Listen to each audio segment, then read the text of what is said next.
Hello, hello, hello. Are we live? I think so. Okay, nice to meet you all. I'm Rafael Arizaga. I'm product manager on the Endless Studios platform, the web platform. And today I'm going to share a little bit of my experience working in the mobile gaming industry and how that convert my career into product design, and I will talk a little bit about product design and how I think we can leverage product design to have a game that succeed and thrive in the mobile gaming industry. So this is me pitching in Google headquarters like 5 years ago, a startup called Yepa. And this is a little bit of the experience that I will share today, and what I learned when I was in this startup, in which we were a gaming startup that tried to create a social network for casual gamers. And when I started, I didn't know much of the industry, but I will share a little bit of what discovered later and throughout this experience. So I'm. This is Mark. This is where I usually started my pitch. Mark grew up playing games with his brother, with his friends, having fun. And then Mark grew up. He still liked to play, but he has less time than before. He usually plays on the go in his phone in moments that he has throughout the day. And there is a lot of people like Mark in the world, a lot of mobile gamers that grew up playing games, and they don't have a lot of time, but they play casually in their phones. Mobile gaming industry is almost more than half the revenue on the global gaming industry. The other half it's shared with console gaming and PC gaming.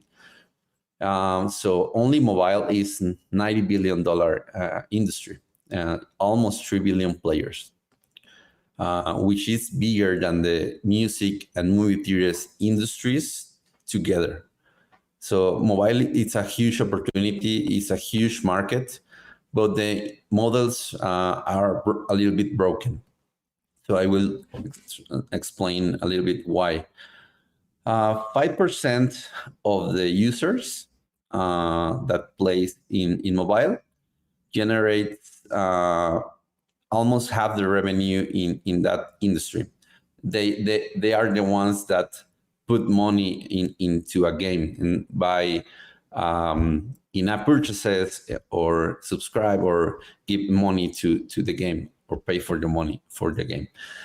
The remaining 95% of the users get monetized with ads. And that's where the problem comes, because ads don't create a lot of value, neither for the users, but the brands either.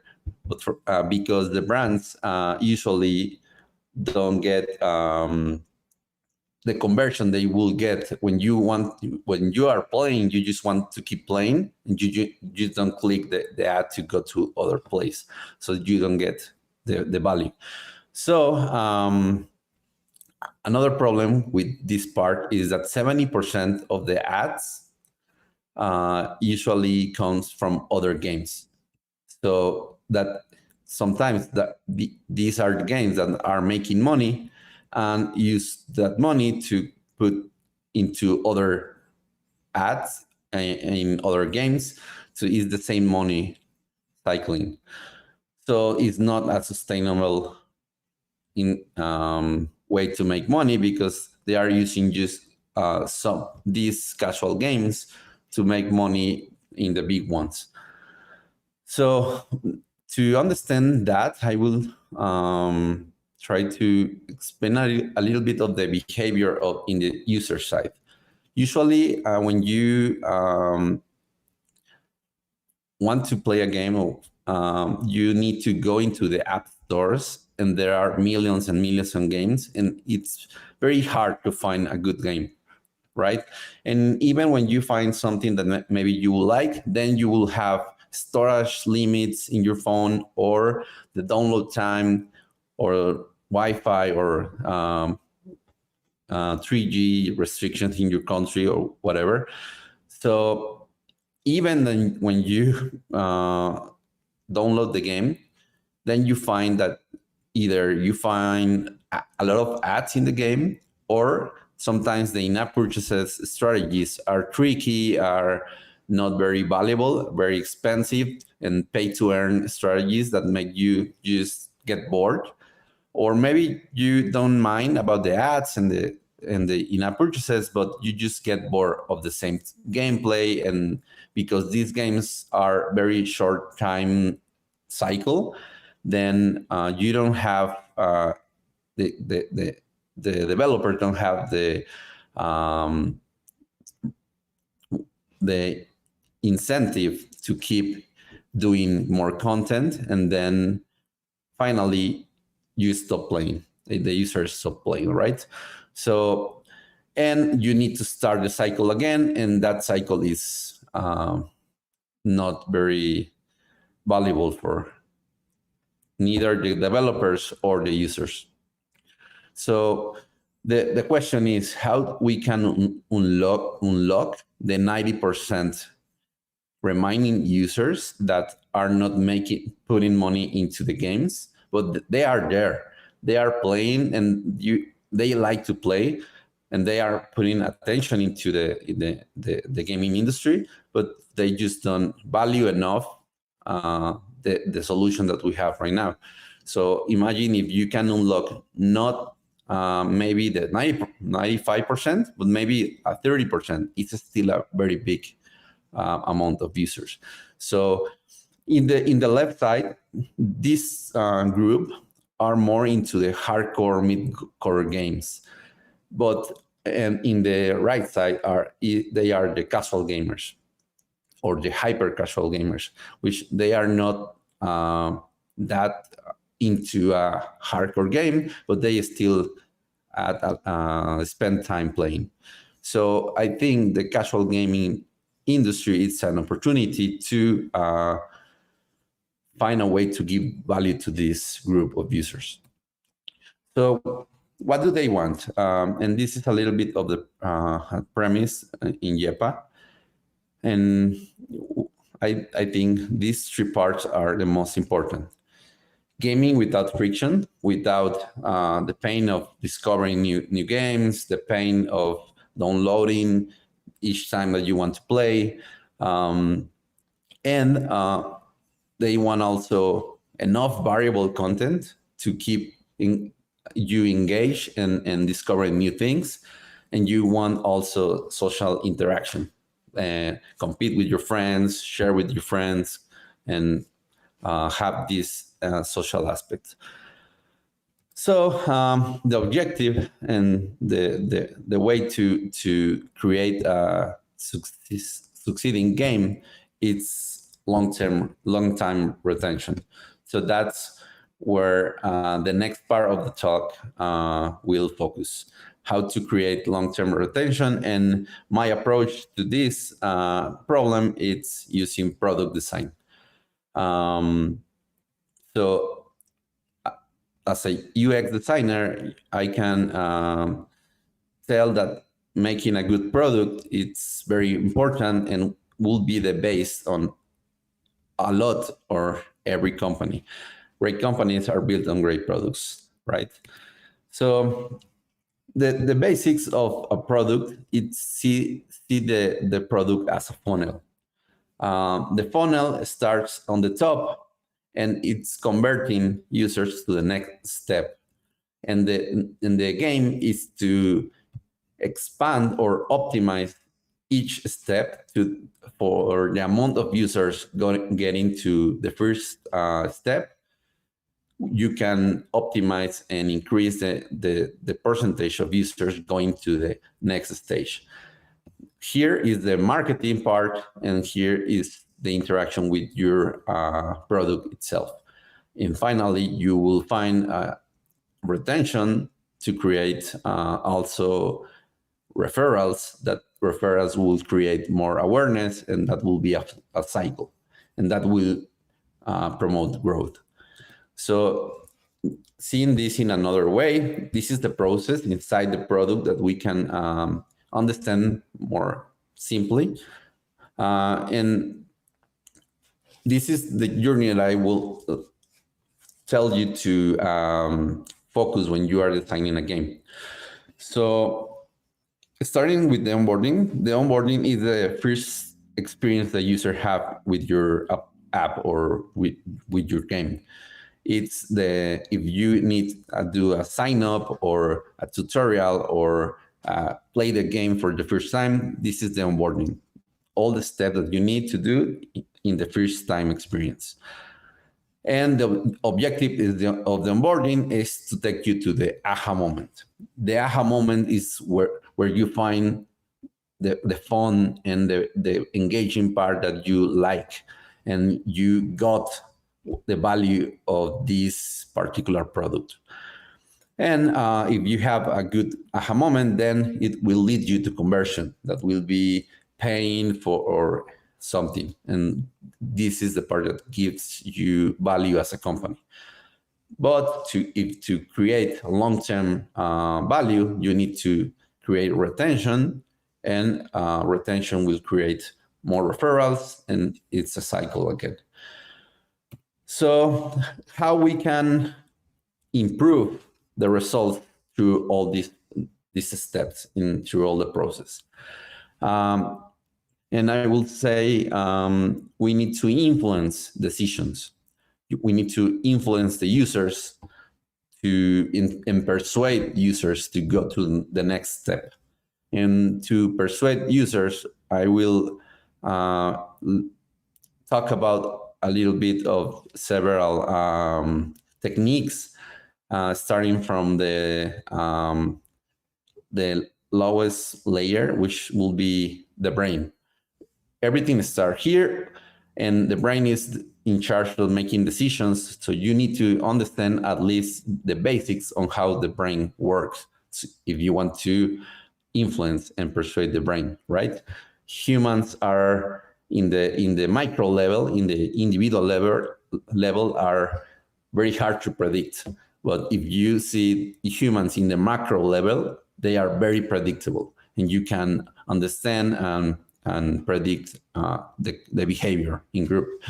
So the first brain, the orange one here, it's the reptilian brain, which is the instinctual. This is the brain that all the animals have. This part of fear, hungry, sex, like the core primitive system that make us to thrive in the nature, and this is very primitive, and this is the first brain that was formed, right?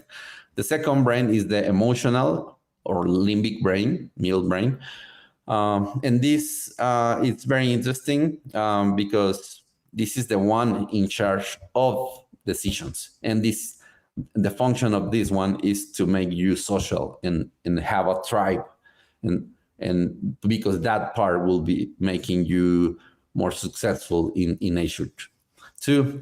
And finally, we have the rational brain or new cortex, which is the one we use to think, and this is what separate us from animals, right? But this is counterintuitive because we will think that the new cortex will be the one making decisions. Why is not the rational brain making decisions? It's because it burns calories to think. So the objective at the end is survival. And for survival, you need to group in tribes, and you need to save calories because you don't know when you will hunt your next uh, your next animal to eat, right?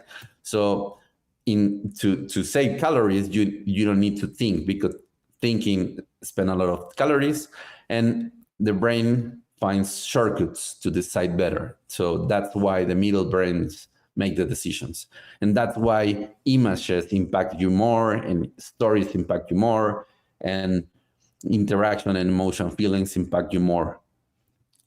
So when we are designing and creating any type of creation, we need to talk to the emotional part to influence and to create engagement. And at the end, the brain generates these chemicals. This chemistry is the pleasure, motivation, and happiness of our biology, and everything, all of those are important, but dopamine is the one that will help us in the short term to convert and to influence users, and serotonin is the one in charge of the long-term pride and status and feeling good. Oxytocin is the one for social interactions, love, and this tribe effect. And endorphins is the objective on endorphins are masked physical pain. So when you are running, you can keep going, or when you have a problem, then you can keep going in your life.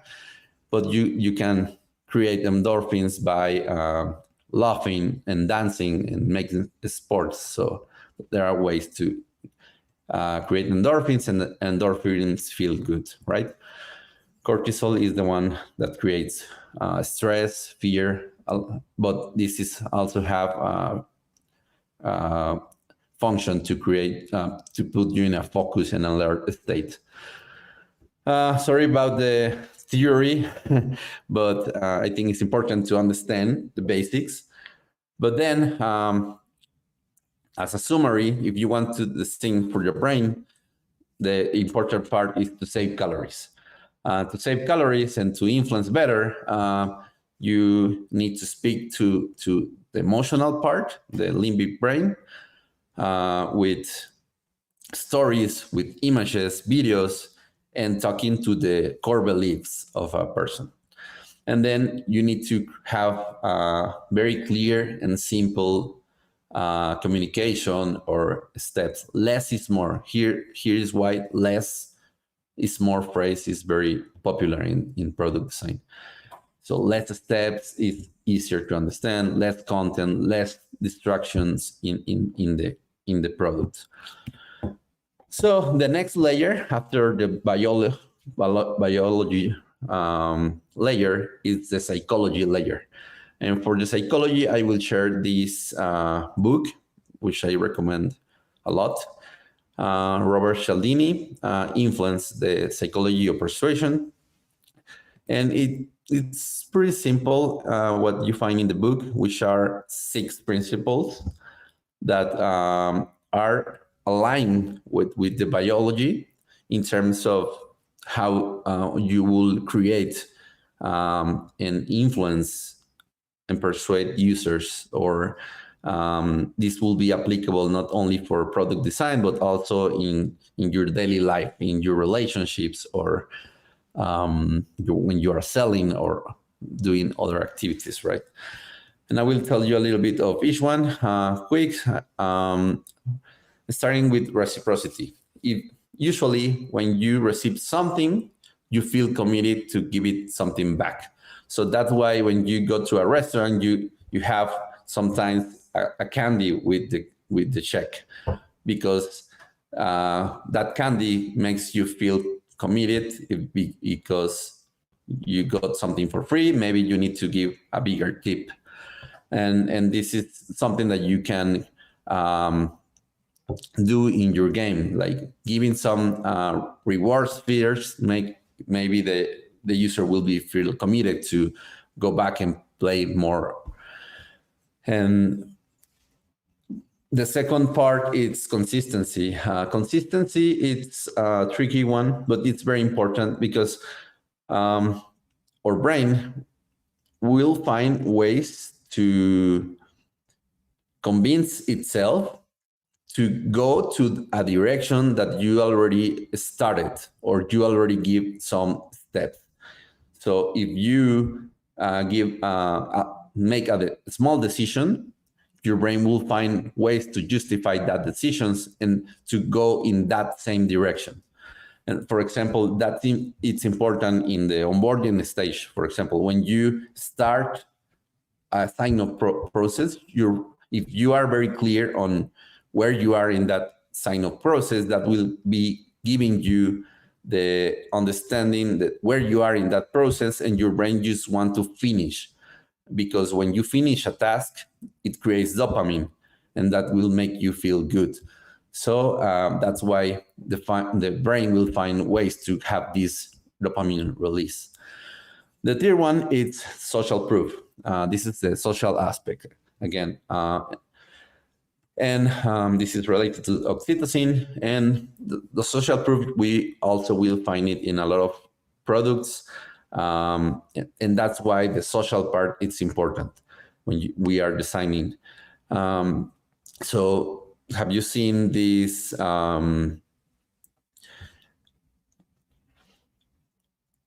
components or places in the product when you get the information about the more friends playing the same game, or other users, 100 users have played this game and like it.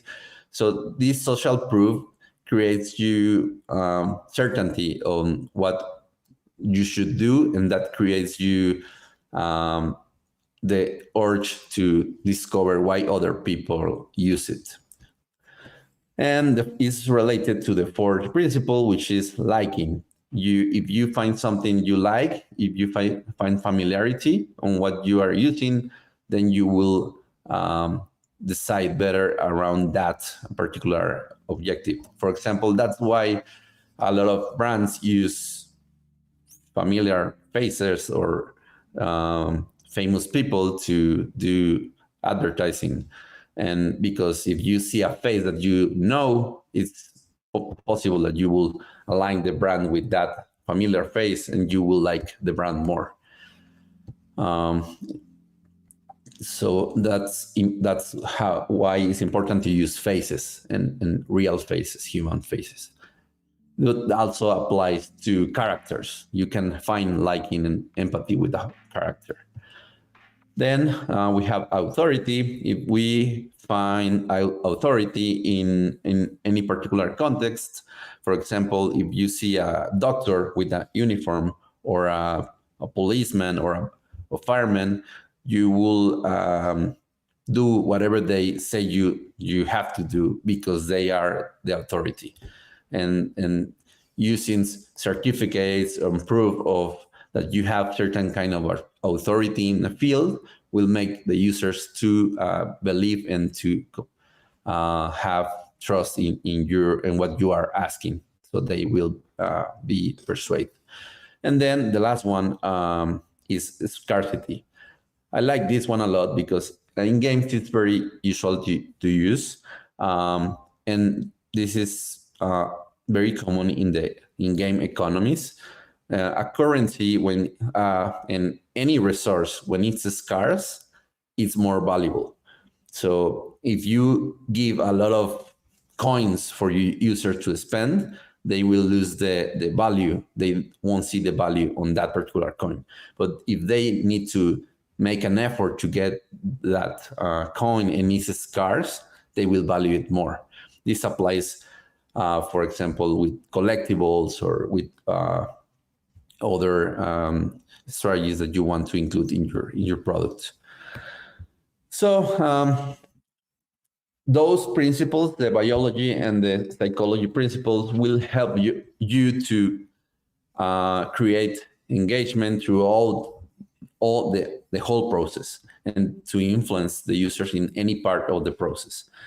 But I will focus a little bit on the aha moment. What's the first like great experience that you will give to the users to make them like your game. And for that, I will use this book. I will share this book, Hit Makers, from Derek Thompson. It's very interesting. He talks about all kinds of industries. He talks about games, but also movies, also art, apps, and a lot of different creation in creativity industries. And he studied why some creations have more success than others. And he talks about the aha moment and relates that aha moment with this concept, the familiar surprise. And for that concept, he explains that we have an amount of neophilia and neophobia in ourselves. This neophilia, the neophilia is the liking for something unknown, the like in the surprise element, the uncertainty, the excitement in their uncertainty. And neophobia is the fear of the unknown. Is this, I don't want to go there because I'm not sure what I'm getting there.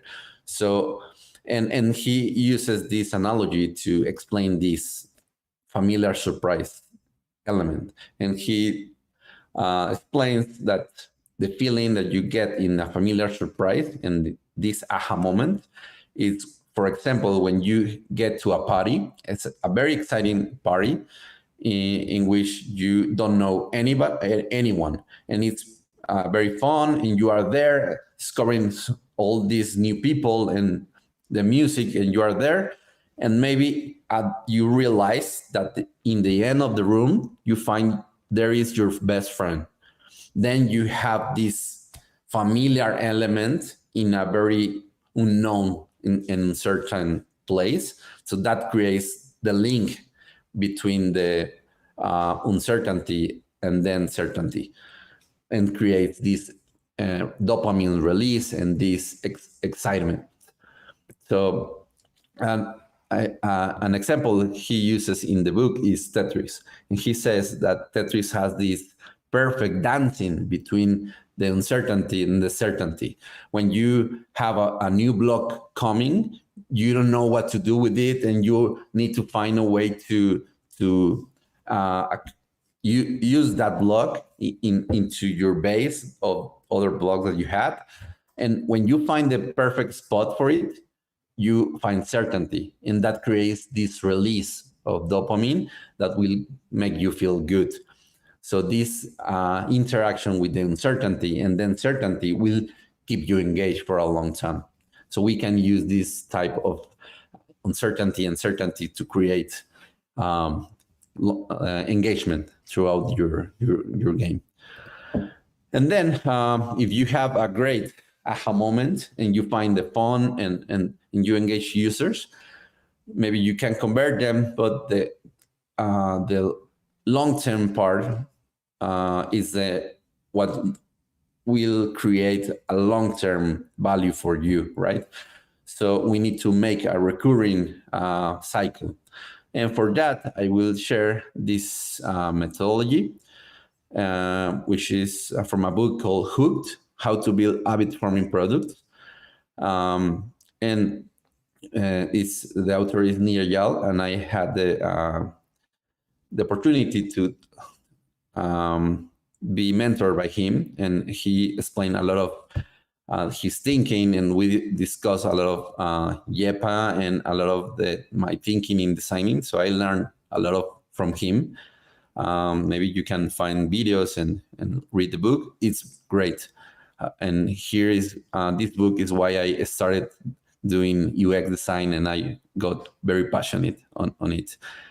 And he explains and how to create an engaging behavior with a product and how to design towards that behavior. He calls it behavioral design, creates or design behaviors. And this has these 4 steps. This cycle has these 4 steps, starting with the trigger. So he starts by identifying what's a behavior. So a behavior is when the trigger, when you have a pain, any pain, for example, you are hungry, or in the case of the game, you are bored. You are bored, that's a pain, and you want to find a release for that pain. If you are hungry, you want to eat something. And the internal trigger will be something that you come up with your own self. Will think, oh, how do I can solve this problem? And if it comes from yourself, that's an internal trigger. If it's coming from something external, for example, somebody else telling you how to solve it, or an ad or something else, that will be an external trigger. And a behavior comes when you find something internal that tells you what to do next when you have a pain. For example, if you are hungry and you just call Uber Eats, that's a behavior that Uber Eats have on you. And when you are bored and you go to a game, that's a behavior that you want to create in your users, right? When they feel bored, you want them to go to your game. So to get to that internal trigger, first you have to start with external triggers to make you go into the loop again. So that's when you use ads, you use push notifications, emails, or other people telling you and inviting you as a way to go into the loop. So that's the first step. Find external triggers that make you go to the second step of the loop. And then it's the action. The action, it needs to be very simple. And it's also related to the simplicity and the brain. But we have two variables in the action. When we want to make an action, we have motivation to do this action, and we have ability to do that action. Maybe you want to do it a lot, but if you don't have a cell phone in that moment, you don't have the ability. So the objective is to increase the ability and increase the motivation. When you find the trigger needs to take you the soon as possible to have a very clear action. So a push notification will make you click on it and go directly to solve your pain, right? Or an ad will need to make you very easy to go to the first action and the aha moment and that. So the trigger will succeed if it's in this blue line or after. If you have higher motivation, the ability doesn't have to be that big. But if you don't have a lot of big motivation, you need to have a lot of ability. And we increase the ability by removing friction. Then if you have the first action, the second part, this is related to the aha moment, is the variable reward. And it's very, what Nirjal tells in the book, is very similar on what Derek Thompson in Hitmakers talk about this familiar surprise. It's the same element of surprise. And the variable reward, this author used a slot machine as a reference. So we have a slot machine, and when you pull the lever, you start seeing the results, and your dopamine is increasing. And if you are expecting the result, the interesting part is that the dopamine is higher just before knowing the result. After you know the result, even if you won or you lose, the dopamine is higher before knowing that result. So the result doesn't matter. Even if you win or lose, doesn't matter to create this dopamine release. And that's why that creates a lot of engagement, the slot machines.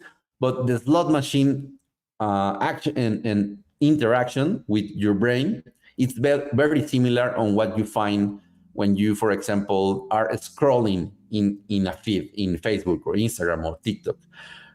This uncertainty when you are going to scroll and to find what's the next content, that uncertainty, and then when you find a content, create this familiar surprise that when you find something that you like, but you need to believe that you will win at certain point to create this dance between the uncertainty and the certainty. And this is something that you can leverage, and games leverage this, for example, in the loot boxes or in the collectible boxes, or in any part of the play of the game. You can create these uncertainty experiences in variable reward. So in the end, if you have the variable reward, will make you to continue in the short term to the engage with the play with the game in the short term. But then how we push them to the long term. So for the long term, it relates to the investment concept. And the investment is related to the consistency principle of influence. And it relates to when you put any effort or investment into a product. For example, you pay money or you spend time, and the product tells you that that reminds you that investment, you will find that product more valuable over the time, and you will it will be more difficult for you to stop using it. For example, when you use Facebook a lot and you have a lot of friends there, or you are using Instagram and take a lot of pictures there, or you have a lot of followers, that creates an investment and will make you difficult to stop using Instagram because you made an effort to get to that particular number of followers. Or and this is similar that collectible or a level in a game will use as a leverage to keep you invested in the game, right? And if you do this, maybe you if you do the cycle several or times, you maybe will be creating an internal trigger, and then the behavior will be automatic in the user. So this is a very cool book, so I recommend you to go in more in deep. And a lot of times I get this question about, but are we manipulating people? Is this ethic or not? Are we bad persons? And I actually asked this to Nir Eyal too, and the response I got, and I usually agrees, I agree, is that it depends on the value that you are providing. If you are sure, and this also applies in your daily life, when you are talking in a relationship and you ask somebody to be your mate, or you date with somebody, you know if you are asking because there is a honesty in it, or you are just taking advantage. And you need to ask that too when you are designing. Are you taking advantage of your users? Are you doing it because you want to create value in them, or you just want their money? So you need to balance that. And a good question to ask yourself is, if the user would know the amount of information I know when I'm designing this product, and they will use it anyway, maybe it's a good measurement to know if you are doing a good action or not. So we are good, right? So at the end, the work never ends. You always need to be testing different elements, different ways to approach a problem. You need to test different ways to engage different ways to create these familiar surprises, different ways to create the communication you want, and then measure the results and then iterate. And it's a cycle. You never end working on your product and in your game. So in summary, there are cons, big cons on gaming industry, on the mobile gaming industry. There is a lot of games, millions and millions of competitors that will be making very difficult to be noticed. Then the short lifetime cycle of a game, it's also a problem. And the current models are not sustainable. So, for example, you need to find different models to in your game to maybe find more long-term success. For example, a subscription instead of ads and in-app purchases, something like that. I don't know. That will depend on your particular game, but you need to balance the value that the users receive with the value you receive. But there are pros, on the gaming industry too. So it's a huge growing market, and it's bigger than the console and PC gaming industry markets. Then, so there is an opportunity. You can find a niche and focus in that niche and make you certain success. And because it's a pulverized market, it's not like a big winner yet. So there's an opportunity. And to get to that opportunity, great products could thrive. So that's the way that I think you can approach this problem. So this is a cheat sheet in terms like a summary of how to design, and maybe you can do a screenshot of this one, or I don't know. But it's tips, a little bit of tips on how I usually approach game design. I have some comments here on this is the last slide. So maybe I can go to some of the questions. For example, what genre of games is more popular with mobile games? It depends. Do you remember this graph about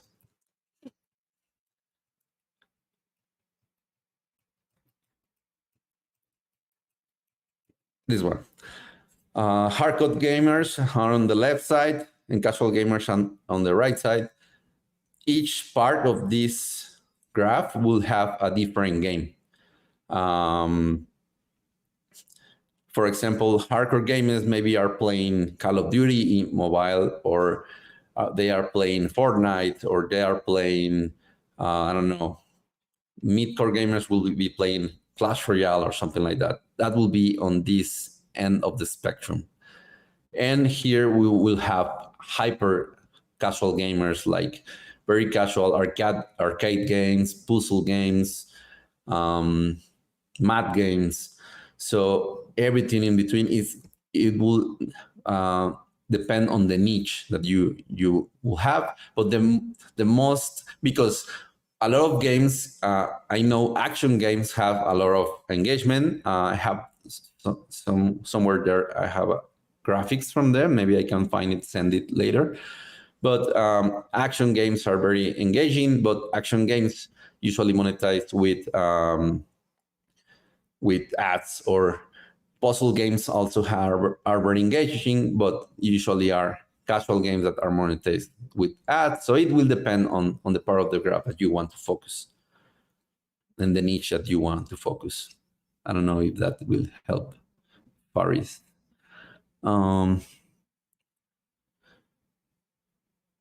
Okay, I don't know if there is any other question, or if I should end the talk here.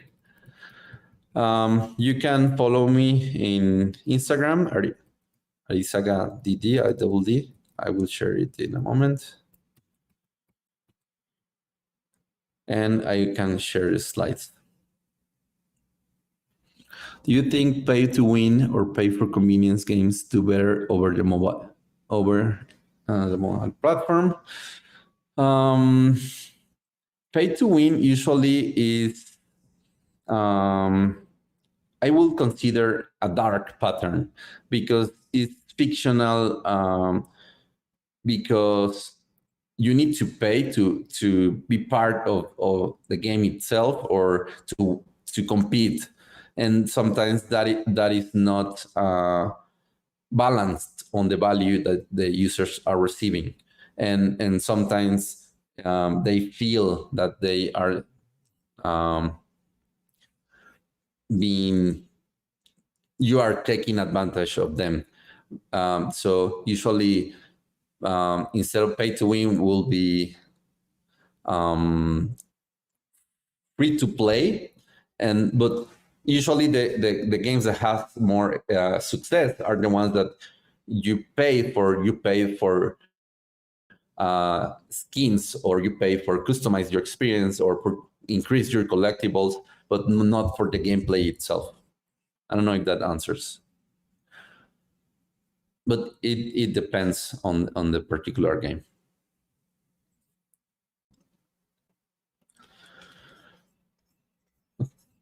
Okay. I don't know if there is something else, but I think I'm done.